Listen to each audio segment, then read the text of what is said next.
Hey, how's it going? Welcome to another episode of Painting Things for People That I Adore. And today's rendition, I get to paint for my dear friend Lucy. She just moved into an apartment and she's got her decor down to a T. Like, she is so aware of the decor and interior design style that she likes and has a very solid theme for her interior design. And the way that I would describe it is vintage grandma florals, okay? My girl loves granny flowers. They're awesome. But her whole entire apartment is pretty much set up and curated very well. And so when I was visiting her apartment for the first time, she was telling me that she still had a couple other paintings that she was looking for and wanting to put up in her apartment. And I was like, I paint. I could maybe paint you something. And so I started to look around her apartment and gather ideas and get an idea of what I wanted to paint for her.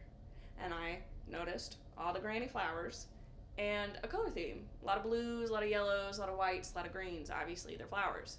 And then I scrolled on Pinterest, as I do, and I found a reference photo of a painting that I thought would be perfect. I could do my own rendition of this painting. Absolutely. Oh my god, I could do this. Definitely not an original idea. I found a painting on Pinterest. But I decided the painting direction that I was going to go in, and that was this one. And so I have my idea, I have my theme, my reason, my, motivation for this painting.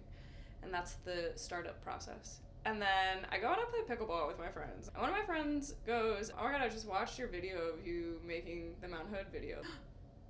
Oh my god, a fan? A fan is watching my videos and telling me that my painting process is interesting to them? Fine, I'll make another. I already have the idea, and I already have exactly what I'm gonna do. Alright, strap in, let's make a video. And so here we are, and that's why we're here. And so I get to work.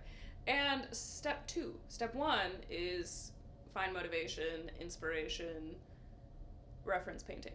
Step 2 is practice. So I grab my sketchbook and I do just one practice. I didn't think I needed more, clearly. I just did one little practice round and I thought that was complete. I felt enough was done in that. And then I decided to prep the canvas. And what I learned in my last painting was prepping the canvas with white paint is beneficial. So I prepped the canvas with white paint and I let it dry. And then I get into actually painting the canvas, which I messed up pretty early on here. The way I started was kind of just blending colors together, and I will say, I don't really like the acrylic paints that I have right now. I don't think they're that good. I just have so much of it, and I want to use it. The hues are not my favorite. Anyway, I messed up immediately. I tried to make a blue, and it turned into a green, and so I was like, alright, we'll just turn that into the grass. And then I flip it around, and then I add the sky. And, so already off to a great start where I already messed up, but that's okay. We just keep going, Art is in the eye of the beholder, right? So I keep going, and I actually really like the process in which I found out, because the practice round, I did realize, I did the flowers first, and ultimately the flowers are the whole point of the painting. So the flowers go last, right? So I, in the final piece, decide to do the grass first and all the background first and all the small little details in the background, do all that first, and then I add the flowers. And I really like where it's going. And I end day one with high spirits, very happy with what I've done and what I've accomplished. And then this is a very, very important part of the painting process. You gotta take a step back from the painting. 12 feet, step away and look at the canvas. Look at your artwork and see what you see and what you don't see, what you like, what you don't like. Really just get a 12-foot view from your canvas. And the way that I set my canvas up at this point was I set it up in a way that the sun was setting on it or shining on it, and it created this path, this really bright light of a path in the grass. And I was like, ooh, that looks like a field with a path in it, and I want to create that path more. I want to actually bring that to life, because the way that I had created the flowers really did kind of look like there was a path in it, and I was like, I could work with this. This is awesome. I could do something with this here. And so the next day I come back, I'm ready to go. I have my yerb, I play with cashew, I do my thing. I have a plan. Okay, I'm gonna create low lights on the sides and the outsides and the back, and create those shadows, and then create the highlight on the path.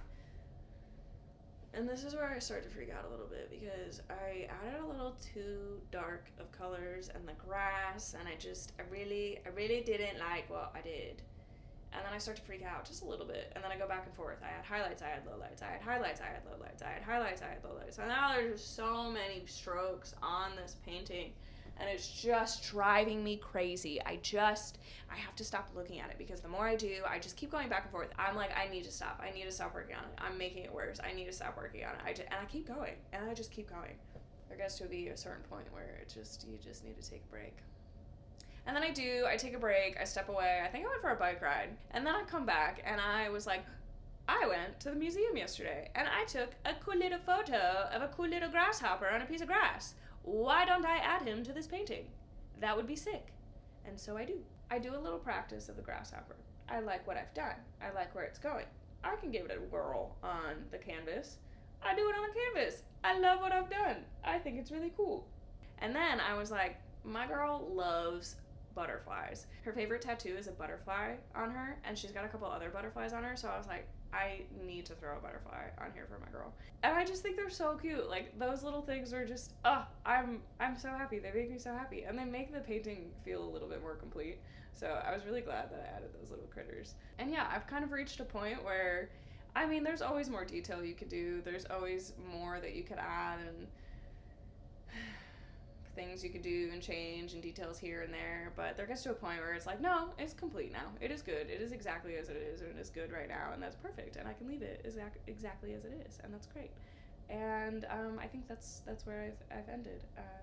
But I will say, this is becoming a fun little series because one of my most favorite things ever is to use my artistic abilities to create a gift for somebody. I don't necessarily like painting for no purpose. I like having a plan or like a reason to paint, and typically my reason to paint are people, and I love that so much, to be able to give somebody that I care about a Matty 8 original. It's just, that means so much to me. So it's really cool to see what comes out of that and how I can create art for that, and the fact that I have people that like watching the process and doing this with me is awesome, because that's kind of what got me into YouTube. Was I created my final for one of my university courses was a YouTube video of me painting a lion, and yeah, it's just cool that I'm still here doing the same thing, because this means the world to me. It's so fun.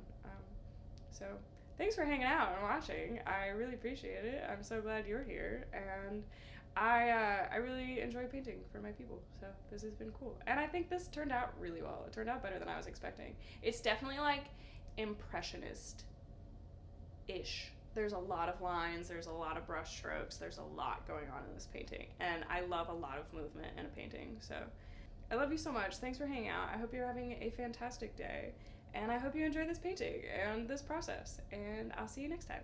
Okay, love you, bye. Mwah.